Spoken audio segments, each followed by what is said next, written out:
যারা wheel chair ছাড়া চলতে পারে না, হুইল চেয়ার ছাড়া তারা অচল।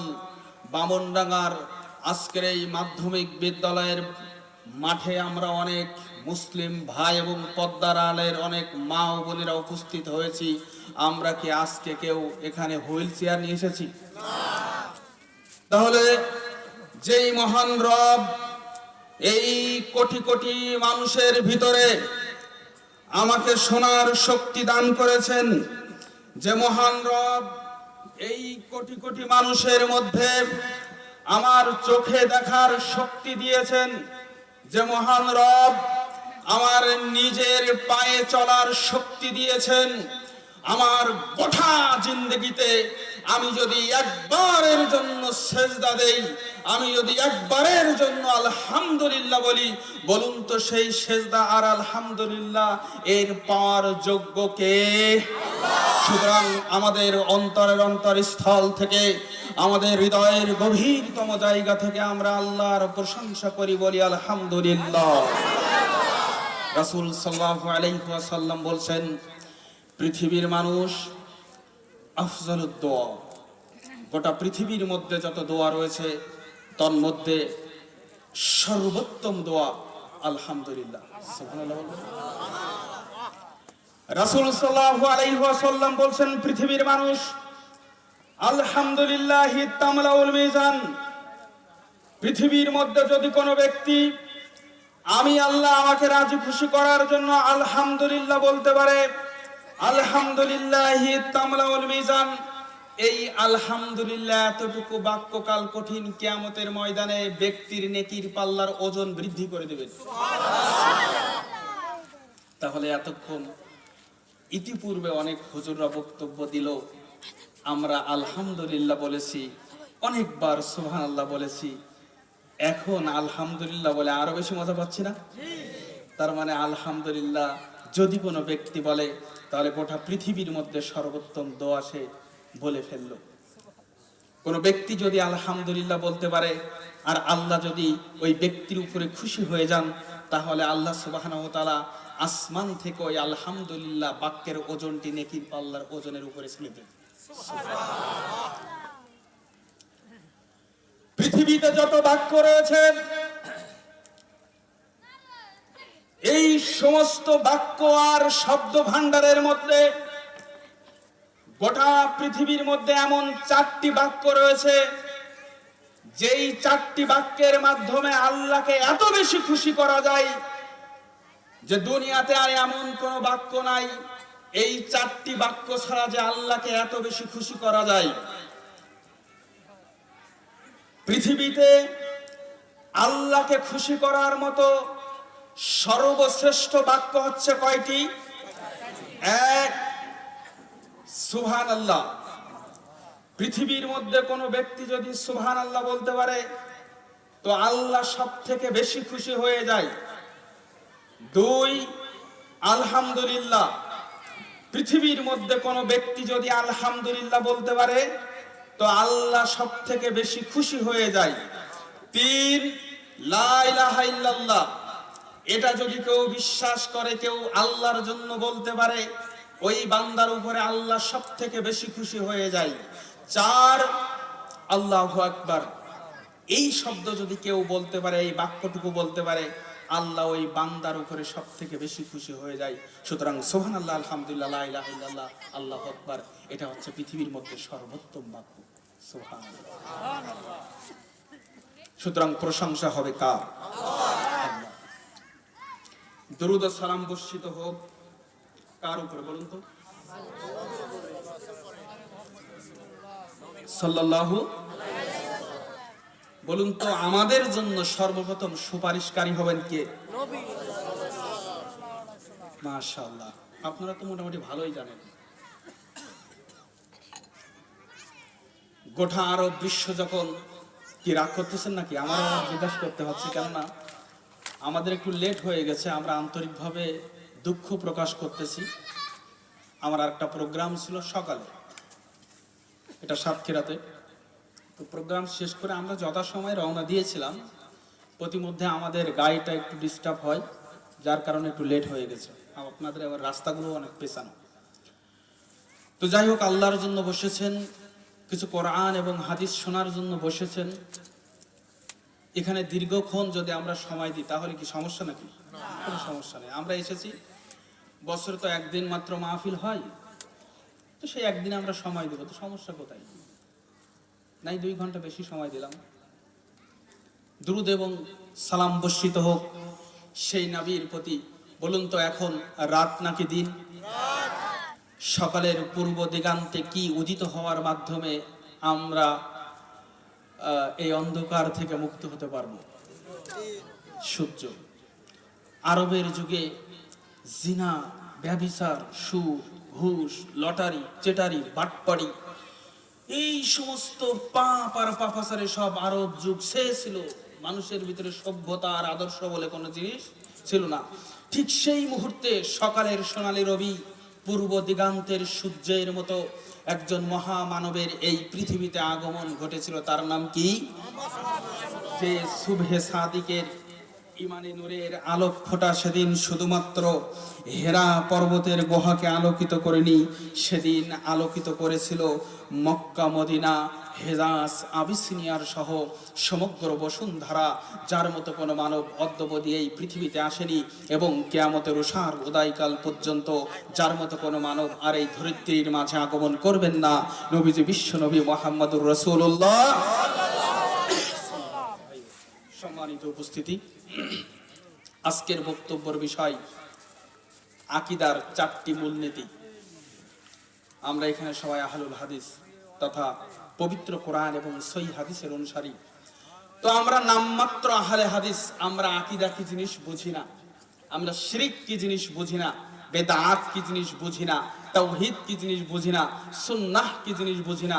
আজকে আমরা একটু আমাদের ছোটখাটো জ্ঞান দিয়ে বোঝার চেষ্টা করব যে আমি যে আহলুল হাদিস, আমি যে দাবি করি আমি একজন আহলুল হাদিস, কোরআন এবং সুন্নাহর অনুসারী, আমার ভিতরে কতটুকু কোরআন এবং হাদিসের জ্ঞান রয়েছে, কতটুকু আমার ভিতরে কোরআন এবং সুন্নাহর সহি জ্ঞান আছে। আজকে এটা যাচাই বাছাই করবো ইনশাআল্লাহ। বামনডাঙ্গা মধ্যপাড়া জামে মসজিদের উদ্যোগে 8ম বার্ষিক ওয়াজ মাহফিল 2025। আজকের এই মাহফিলের সভাপতিত্ব করবেন জনাব শেখ মুজিবুর রহমান। আপনি নাকি? আপনি? ও মাশাআল্লাহ, বাহ! আমি তো মনে করি বঙ্গবন্ধু মুজিবুর রহমান কিনা। সভাপতি অত্র এই মসজিদের। আলহামদুলিল্লাহ, আমার পূর্বে অনেক ওলামায়ে কেরামগণ বক্তব্য দিয়েছেন, সঞ্চালক রয়েছেন, প্রধান অতিথি হিসাবে কাউকে হয়তো বা দেখতেছি না। আল্লাহ রাব্বুল আলামিন দূর দূরান্ত থেকে আজকের এই প্রোগ্রামে যারা উপস্থিত হয়েছেন, প্রতিপালক তাদের সময়, তাদের অর্থের জন্য তুমি তাদেরকে জান্নাত নসিব করি, আল্লাহুম্মা আমিন, আল্লাহুম্মা আমিন। প্রিয় ভাই আমার, যেখানে আমরা বসে আছি এই জায়গার মর্মার্থ, এই শামিয়ানার ভিতরের মূল্য যদি আমরা বুঝতাম তাহলে হয়তোবা আমরা এলোমেলো ভাবে উঠে যেতাম না। রাসূল সাল্লাল্লাহু আলাইহি ওয়াসাল্লাম বলেন, পৃথিবীর মানুষ যখন কোন কওমের মানুষেরা একত্রিত হয়, ইয়াতুলুনা কিতাবাল্লাহ, আল্লাহর কিতাব পড়ে, ওয়া ইয়াতাদারাসুনাহু বাইনাহুম, তাদের মধ্যে কোরআন নিয়ে তারা আলোচনা করে। আল্লাহর রাসূল সাল্লাল্লাহু আলাইহি ওয়াসাল্লাম বলেন, নাযালাত আলাইহিমুস সাকিনা, ওই জায়গার উপরে আল্লাহ সুবহানাহু ওয়া তাআলা প্রশান্তি দান করেন। সুবহানাল্লাহ। তাহলে এখন এখানে কি আল্লাহ সুবহানাহু ওয়া তাআলা নাজিল করতেছেন? প্রশান্তি, শান্তি।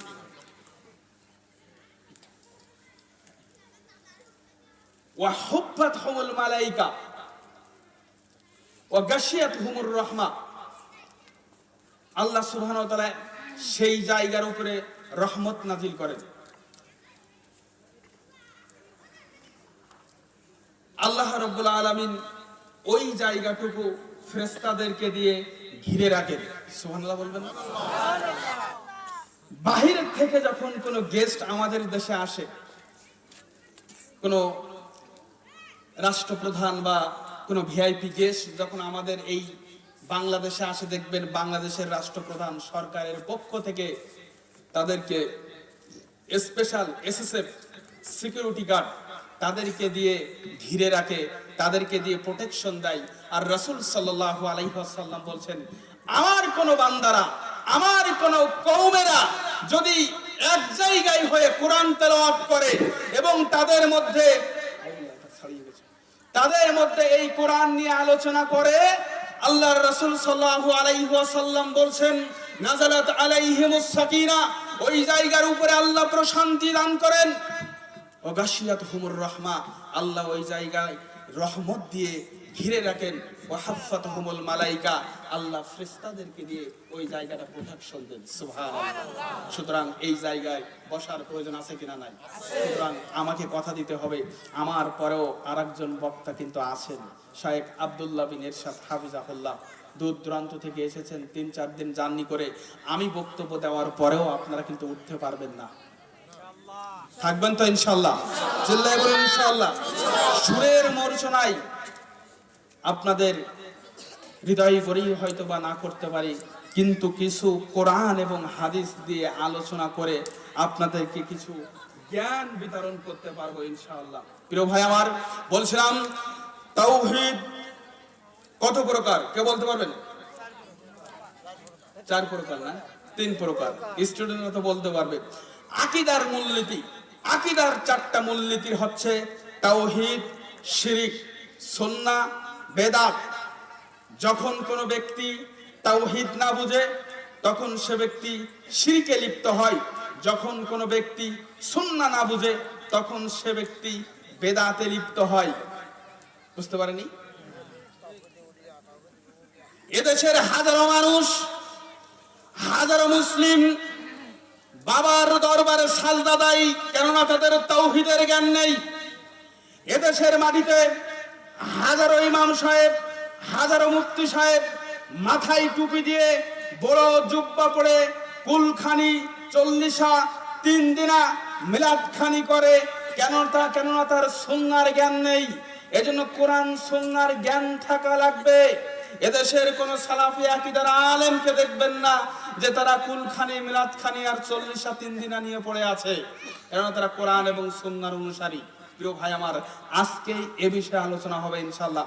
বলছিলাম তাওহীদ মোট 3 প্রকার। কয় প্রকার? তাওহীদুর রুবুবিয়া, তাওহীদুল আসমাই ওয়াস সিফাত, তাওহীদুল উলুহিয়া। স্টুডেন্টরা কথা বলবেন না। তাহলে তাওহীদ কত প্রকার? আবার বলেন। তাওহীদুর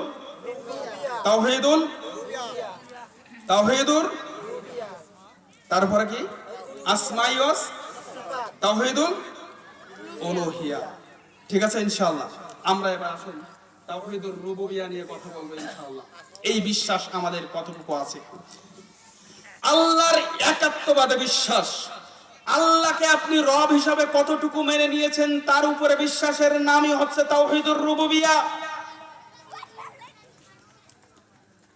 এদেশের মাটিতে হাজারো মানুষ আল্লাহকে আসমানের রব হিসাবে মেনে নিয়েছে, কিন্তু জমিনের রব হিসাবে মেনে নিতে পারেনি। তাই যখন তারা সালাতে দাঁড়ায় তখন আল্লাহকে ডাকে, আর যখন দুনিয়ার জীবনে সন্তানের প্রয়োজন হয়, সুস্থতার প্রয়োজন হয়, সম্পদের প্রয়োজন হয়, তখন দুনিয়ার মানুষের কাছে গিয়ে ওসিলা খুঁজে। তার মানে তার কিসের জ্ঞান নেই? তাওহীদের রুবুবিয়ার জ্ঞান নেই। সে মনে করে আল্লাহ আসমান নিয়ন্ত্রণ করেন, কিন্তু জমিন নিয়ন্ত্রণ করেন পীর আর মুফতিরা।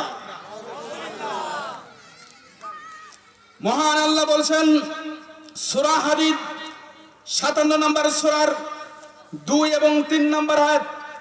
57 নম্বর সূরা হাদীদ 2 এবং 3 নম্বর আয়াতের মধ্যে মহান আল্লাহ বলছেন, লাহু মুলকুস সামাওয়াতি ওয়াল আরদ, পৃথিবীর মানুষ তোমরা শোনো, আসমানের রাজত্ব আমি আল্লাহর, জমিনের রাজত্ব আমি আল্লাহর। ইহয়ি ওয়া ইউমিতু, আমি মানুষকে মৃত্যু দেই, আমি মানুষকে জীবিত করি। কে বলছেন? আল্লাহ। ওহুয়া আলা কুল্লি শাইইন কাদির, সবকিছুর উপরে ক্ষমতাবান কে? আল্লাহ। এরপরে আল্লাহ বলছেন হুয়াজ আউয়ালু ওয়াল আখিরু, আদি থেকে এখন যখন কেউ ছিল না তখন ছিলাম আমি আল্লাহ। আল্লাহ বলছেন হুয়াল আউয়ালু ওয়াল আখিরু ওয়াজ যাহিরু ওয়াল বাতিনু, প্রকাশ্যে হচ্ছে আমি আল্লাহ, গোপনেও আমি আল্লাহ, আদিতে আমি আল্লাহ, অন্তে আমি আল্লাহ। এই পৃথিবীতে যখন কোনো কিছু ছিল না তখন ছিল কে? আবার এই পৃথিবীতে যখন কিছু থাকবে না তখন থাকবে কে? প্রকাশ্যে যা কিছু হয় সেটা জানে কে? অন্ত গোপনে, সংগোপনে, সমুদ্রের তলদেশে যা কিছু হয় তার খোঁজ রাখেন কে? আল্লাহ। এই বিশ্বাস থাকা লাগবে। এই বিশ্বাস থাকার নামই হচ্ছে কি তাওহীদুর কালিমাতুত তাওহীদ। জানেন আপনারা কালিমাতুত তাওহীদ জানেন কি বলুন তো? কালিমাতুত তাওহীদ কে বলতে পারবে? জোরে বলুন। আলহামদুলিল্লাহ, এটা হচ্ছে কালিমাতুত তাওহীদ। কিন্তু আমরা বলছি লা ইলাহা ইল্লাল্লাহ মুহাম্মাদুর, ঝুলে ঝুলে বলে না, জিকির করে না, শুনেন না? আবার বলে ওরে লা, কি বলে? ওরে লা, ওরে কোথায় পাইছে? ওরে যদি শোনা হয় ভাই ওরে কোথায় পাইলেন, তো বলতে পারে না। ওই এইভাবে জিকির করে আমাদের সমাজে, লা ইলাহা ইল্লাল্লাহ, ওরে লা ইলাহা। আমি তো ওরে কোথায় পাইল রে? মুহাম্মাদুর রাসূলুল্লাহ, কালিমাতুত তাওহীদ, লা ইলাহা ইল্লাল্লাহ, এর এত বেশি দাম। পৃথিবীর মধ্যে কোন ব্যক্তি যদি লা ইলাহা ইল্লাল্লাহ এই কথা বিশ্বাস করতে পারে, অনন্তকাল অনন্তকাল জাহান্নামের মধ্যে থেকে হলেও সে একদিন জান্নাতে প্রবেশ করবে। এই কথা কে বলেছেন? তাওহীদুর রুবুবিয়্যাহ বিশ্বাস থাকতে হবে। আল্লাহর প্রতি বিশ্বাস না থাকার কারণে এদেশের হাজারো মানুষ বাবার দরবারে গিয়ে সাজদা দেয়। কেন? আল্লাহকে 100% পর্যন্ত বিশ্বাস তারা করতে পারেনি।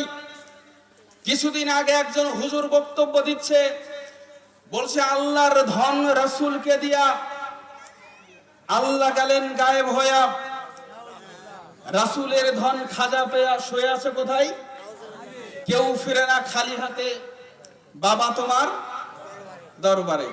সুবহানাল্লাহ বলবেন না নাউজুবিল্লাহ বলবেন? বলছে কেউ ফিরে না খালি হাতে, বাবা তোমার দরবারে। তাই তো মানুষ পাপ করে, অন্যায় করে, নামাজ তো পড়ে না, উজু তো করেই না, চিন্তা ভাবনা করে বছর সালে একদিন হলো আজমির শরীফ ঘুরে আসবো। কেননা আল্লাহর কাছে যা ছিল মুহাম্মদকে দিয়ে, আল্লাহ তো গায়েব, আর মুহাম্মাদের কাছে যা ছিল সব খাজা পেয়ে খাজা শুয়ে আছে, এখানে গেলে আর বৃথা যাবে না। ভারতের প্রথম প্রধানমন্ত্রী জওহরলাল নেহেরু, তিনি একবার খাজা মঈনুদ্দিন চিশতি রহমাতুল্লাহ আলাইহি তার মাজার আজমির শরীফ গিয়েছিলেন পরিদর্শন করতে। গিয়েই দেখে সেখানে মানুষ গরু, খাসি, নজরানা, ধূপবাতি, আগরবাতি দিয়ে ওই খাজা মঈনুদ্দিন চিশতি রহমাতুল্লাহর ওখানে গিয়ে মানুষ এটা ওটা চাচ্ছে, বিভিন্ন রকমের দাবি দাবাগুলো ওখানে পেশ করতেছে। সেদিন এই জওহরলাল নেহেরু বলেছিল, পণ্ডিত জওহরলাল নেহেরু, ইনি ছিলেন একজন হিন্দু পণ্ডিত, উনি বলেছিলেন ভারত মাতা কে দু সন্তান, এক হিন্দু আর এক মুসলমান, दोनों से फर्क ये है कि वो हिंदू अपने बूतों के सामने पूछते हैं और मुस्लिम कब्र में पूछते हैं। ভারত মাতার দুইটা সন্তান, এক হচ্ছে হিন্দু আর একটা হচ্ছে মুসলমান। তো দুইয়ের মধ্যে পার্থক্য হচ্ছে এই, একজন মৃত ব্যক্তিকে কবরের মধ্যে একজন মাটি দিয়ে পুতুল তৈরি করে তার সামনে তার পূজা করে, আর একজন মৃত ব্যক্তিকে কবরের মধ্যে ঢুকিয়ে দিয়ে তার পূজা করে। দুয়ের মধ্যে তেমন কোনো পার্থক্য নেই। দুনু সে ফরে গিয়ে হাই, কেউ হিন্দু কেন আপনি বুতুকে সামনে পুছতে, কেউ হিন্দু কেউ মুসলমান, কেউ হিন্দু কেউ মুসলমান, দুয়ের মধ্যে পার্থক্য নেই। কেউ পূজা করে পুতুলের, আর কেউ মৃত ব্যক্তিকে কবরের মধ্যে ঢুকিয়ে দিয়ে তার পূজা করে। তাওহীদুর রুবুবিয়্যার জ্ঞান নেই। তাই যখন আসমানের উপরের কোন বিষয়াদি আমাদের সামনে আসে, আমরা আসমানের আল্লাহকে ডাকি, আর জমিনের কোন বিষয়াদি যদি আমাদের প্রয়োজন হয়, তখন আমরা জমিনের মালিকদেরকে খুঁজে বেড়াই। বিভিন্ন বাবার দরবারে গিয়ে আমরা তলাশ করি।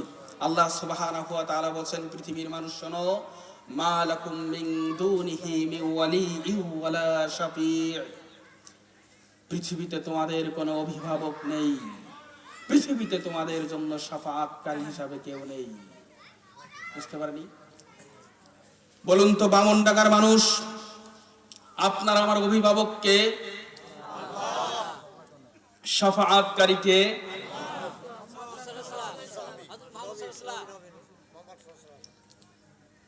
উনি শাফাআত করবেন, ঢালাওভাবে কিন্তু করবেন না। পৃথিবীতে এমন কোন শাফাআতকারী নেই যে আল্লাহর অনুমতি বিহীন শাফাআত করতে পারে। মুহাম্মদ সাল্লাল্লাহু আলাইহি সাল্লাম আল্লাহর অনুমতি নিয়ে শাফাআত করবেন। মা লাকুম মিন দুনিহি মিন ওয়ালি ওয়ালা শাফি, পৃথিবীতে শাফাআতকারী কেউ নেই, তোমাদের বাঁচানোর মতো শক্তি কারোর নেই, তোমাদের কোনো অভিভাবক নেই, একমাত্র আমি আল্লাহ ছাড়া। আল্লাহ বলছেন এই বিশ্বাস থাকা লাগবে। কিন্তু আমরা যখন বিপদে পড়ি, দুনিয়ার জিন্দেগিতে আমরা বিভিন্ন অভিভাবক খুঁজি। উত্তর অঞ্চলে যান, বিভিন্ন গরুর গাড়িতে, ঘোড়ার গাড়িতে, ট্রাকের সামনে লেখা থাকবে বাবা খান জাহান আলীর নামে চলিলাম, বাবা শাহ মাকদুমের নামে চলিলাম, বাবা ফুরফুরা শরীফের নামে চলিলাম, আজমির শরীফের নাম নিয়ে চলিলাম। এমন আছে কিনা নাই? আমি কিছুদিন আগে বক্তব্য দিতে গিয়েছিলাম, গিয়ে দেখলাম কুষ্টিয়াতে একটা লরি খানায় পড়ে আছে, সামনে লেখা বাবা খানজান আলী রহমাতুল্লাহ আলাইহির নামে চলিলাম। হিন্দুরা যেমন তাদের বিভিন্ন প্রতিষ্ঠান, তাদের যেমন বিভিন্ন অর্গানাইজেশন করার সময় যখন আমরা দেখি যে বিভিন্ন প্রতিষ্ঠানে, স্কুল কলেজ মাদ্রাসা ওদের আর নেই, ব্যবসা প্রতিষ্ঠানে আমরা দেখতে পাই বাবা লোকনাথ, বাবা ভোলানাথ। চিনেন? জলে বনে স্থলে কাকে স্মরণ করে ওরা? বাবা লোকনাথকে স্মরণ করে। ঠিক আমাদের এই সমাজে এক শ্রেণীর মুসলিম, তারা বিভিন্ন বাবারে স্মরণ করে। এমনকি এক জায়গায় দেখলাম মাগুরায় গিয়ে যে ল্যাংটা বাবার আশ্রম, শুনেছেন নাম কখনো? ল্যাংটা বাবার আশ্রম। অভিভাবক কারে বানায় নিয়েছে? ল্যাংটা বাবারে। মানে মরলে অভিভাবককে আল্লাহ, আর দুনিয়ার জীবনে অভিভাবককে ল্যাংটা বাবা। এই তাওহীদুর রুবুবিয়্যার জ্ঞান থাকা লাগবে প্রিয় ভাই আমার। আপনার মধ্যে যেই জ্ঞান আবুল আহাব আবু জাহালের মধ্যেও সে জ্ঞান ছিল। আল্লাহ এক, একথা আবু জাহাল বিশ্বাস করত। আল্লাহ যে এক প্রভু, একথা আবু জাহাল আবুল আহাব বিশ্বাস করত। কিন্তু তাদের বিশ্বাস ছিল আল্লাহ হচ্ছে একটা প্রভু, আর কাবা গৃহের মধ্যে 360টা প্রভু, কাবা গৃহের মধ্যে 360টা প্রভু, আর আল্লাহ হচ্ছে একটা প্রভু। প্রভু কয়জন? 361 জন। মুহাম্মদ সাল্লাল্লাহু আলাইহি ওয়াসাল্লাম এক প্রভুর দিকে ডাকে, আর আমাদের আছে কয়জন? 361 প্রভু। মুহাম্মাদের প্রভুর থেকে আমাদের প্রভুর শক্তিটা বেশি। ঠিক একইভাবে আমাদের সমাজের কিছু মানুষরা মনে করেছে আল্লাহ তো আমাদের প্রভু, আর দুনিয়ার জীবনে যত বাবা ঠাকুর আছে, যত ওলিয়া উলিয়া আছে, যত কুতুব আছে, এরাও আমাদের প্রভু না হলেও এরা প্রভুর সাগরেদ, এরা আমাদেরকে বাঁচাবে। ঠিক তাদের বিশ্বাসের মধ্যে আমাদের বিশ্বাসের মধ্যে কোনো পার্থক্য নেই। তারা যখন সমুদ্রের পৃষ্ঠে যখন ভ্রমণে যেত, যখন আকাশে ঘূর্ণিঝড় উঠত, জলোচ্ছ্বাস উঠত, যখন ভীতিকর পরিস্থিতি তৈরি হতো, তখন তারা আল্লাহকে স্মরণ করত। আল্লাহকে স্মরণ করার পরে যখন দাঙ্গায় উঠত, তখন কাবা গৃহের মধ্যে 360টা মূর্তিরও তারা প্রশংসা করত। আজকের দিনেও আমাদের এই মূর্খ সমাজ, মূর্খ মুসলমান, তারা মনে করে সন্তান হতো না, অমুক খাজার দরবারে, অমুক আজমির শরীফে, অমুক ফুরফুরা শরীফে গিয়েছিলাম, তাই আল্লাহ ফুরফুরা হুজুরের দোয়ার মাধ্যমে, দোয়ার বরকতে আমার একটা সন্তান দিয়েছে, না হলে এই সন্তান পাওয়া আমার দ্বারা সম্ভব ছিল না। এমন আছে কিনা নাই? তো তাওহীদুর রুবুবিয়্যার অর্থ আমরা বুঝতে পারিনি। সবকিছুর ক্ষেত্রে আল্লাহ একক, একক ক্ষমতাধর আল্লাহ, এই বিশ্বাস আনয়ন করতে হবে প্রিয় ভাই আমার। তাওহীদুল আসমাই ওয়াস সিফাত, দ্বিতীয় নম্বরে আল্লাহর নাম এবং গুণাবলীতে বিশ্বাস আছে আমাদের। আল্লাহকে কোথায় থাকে? আল্লাহ, আল্লাহ বলছেন ইন্নানি আনাল্লাহ, নিশ্চয়ই আমি আল্লাহ। আল্লাহ নিজের পরিচয় দিচ্ছে ইন্নানি আনাল্লাহ, লা ইলাহা ইল্লা আনা, পৃথিবীতে কোনো ইলাহা নেই, আসমানে কোনো ইলাহা নেই, আমি একমাত্র, শুধুমাত্র আমি আল্লাহ ছাড়া। কে বলছেন? আল্লাহ বলছেন ইন্নানি আনাল্লাহ। আল্লাহকে মানেন আপনারা? আল্লাহর নাম নিয়ে চলতে পারেন না, আল্লাহকে কি বলছেন যে আমি মানি? এদেশের হাজারো মানুষ রয়েছে তারা আল্লাহর নামে চলে না। ওই যে একটু আগে বললাম যে বাবা শাহ মাকদুমের নামে চলিলাম, ল্যাংটা বাবার নামে চলিলাম, ফুরফুরা শরীফের দরবারে চলিলাম, আজমির শরীফের নামে চলিলাম, কত রকমের ভণ্ডামি, আল্লাহর নাম নিয়ে চলি। রাসূল সাল্লাল্লাহু আলাইহি ওয়াসাল্লাম বলছেন, রাসূল সাল্লাল্লাহু আলাইহি ওয়াসাল্লাম বলছেন বিসমিল্লাহিল্লাযী লা ইয়াদুররু মা ইসমিহি শাইয়্যুন ফিল আরদি ওয়ালা ফিস সামাই ওয়া হুয়াস সামিউল আলিম। আমি মুহাম্মদ সাল্লাল্লাহু আলাইহি ওয়াসাল্লাম আমি সেই আল্লাহর নাম নিয়ে চলছি, যেই আল্লাহর নাম নিয়ে চললে আসমান এবং জমিনের কোনো কিছুই ক্ষতি করতে পারে না। তো মুহাম্মদ সাল্লাল্লাহু আলাইহি সাল্লাম কার নাম নিয়েছেন? আর মুহাম্মদ সাল্লাল্লাহু আলাইহি সাল্লাম যখন মারা গিয়েছেন তখন আবু বকর রাদিয়াল্লাহু তাআলা আনহু কার নাম নিয়েছেন? ওমর, ওসমান, আলী কার নাম নিয়েছেন? পৃথিবীতে এমন কোন নজির নেই যে আল্লাহ রাসূলের কোন সাহাবায়ে কেরাম, খোলাফায়ে রাশিদার 4 জন খলিফা, কোন তাবেঈ, কোন তাবেঈগণ তারা আল্লাহর নাম ছাড়া একটু মুহাম্মাদের নাম নিয়েছে। এ ব্যাপারে পৃথিবীতে কোনো প্রমাণ নেই। কিন্তু এখন 21 শতাব্দীর এই যুগে এসে আমরা ভারত, পাকিস্তান, বাংলাদেশের মানুষ আমরা বিভিন্ন শরীফের নামে চলি, বিভিন্ন দরবারের নামে চলি, আমরা বিভিন্ন বাবার নামে চলি। এর থেকেও বড় দুঃখ এই মুসলিমের জন্য নেই। বলছে অমুক শরীফ। আচ্ছা শরীফ, আমি একবার বলছি ভাই আপনি শরীফ কোথায় পেলেন? শরীফ বলবো না। ভারত, পাকিস্তান, বাংলাদেশের মানুষের কাছে শরীফ খুব পবিত্রময় শব্দ, কিন্তু এই শরীফের সাথে মধ্যপ্রাচ্য সহ গোটা পৃথিবীর অন্য অন্য মানুষ পরিচিত নেই। মানে আমাদের আবেগে আমরা শরীফটাকে জড়িয়ে নিয়েছি। শরীফ শব্দ এসেছে শিয়াদের থেকে। আচ্ছা বলুন তো আমাদের মদিনার নাম কি কেউ বলতে পারবেন? কি মদিনার পূর্ণ নাম কি বলুন তো? মদিনাতুল মুনাওয়ারা। মক্কার নাম কি? মক্কাতুল মুকাররমা। আর ভারত, পাকিস্তান, বাংলাদেশের মানুষের কাছে মদিনার নাম মদিনা শরীফ, আর মক্কার নাম মক্কা শরীফ। কোরআনের নাম কি? আল কোরআনুল মাজিদ, আল কোরআনুল হাকিম। আর আমরা নাম দিয়েছি কোরআন শরীফ। সহিহ বুখারী যিনি লিখেছেন সহিহুল বুখারী, মুসলিম যিনি লিখেছেন সহিহুল মুসলিম, সুনানে আত-তিরমিজি, মিশকাতুল মাসাবি, এভাবে হাদিসের নামকরণ করেছেন মুহাদ্দিসগণ। আর ভারত, পাকিস্তান, বাংলাদেশের মানুষ তাদের লেখা বই তাদের পছন্দ হয়নি, তাই তারা লিখেছে কি? বুখারী, মুসলিম, তিরমিজি, মিশকাত শরীফ।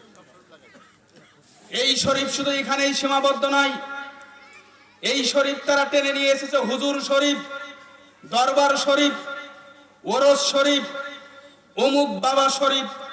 এই শরীফ সব জায়গায় লাগিয়েছে। এই দুঃখ কারে কই?